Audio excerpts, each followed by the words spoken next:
हे पूज्य विचारक मंडली कहतु तो काली जो आलोचना करथिले जे मृत्यु परे मुख्य निश्चित कहार मुख्य होइछि ए विषय पिलाटी काली प्रश्न कला।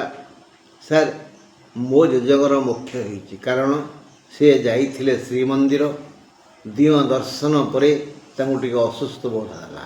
से सेठारु फेरी कल्प वृक्ष मूले बसिले नील चक्र रे आखि देले ओ सेठी टळी पड़ले। तांकर कोन मुख्य हेई नहीं। मु कहली ना कहले कहीं कहली ए विषय रे आमे आसंता कले जानिबा व्यासदेव महाभारत रे कौन वर्णना करिसंती शंकराचार्य कौन कहिसंती।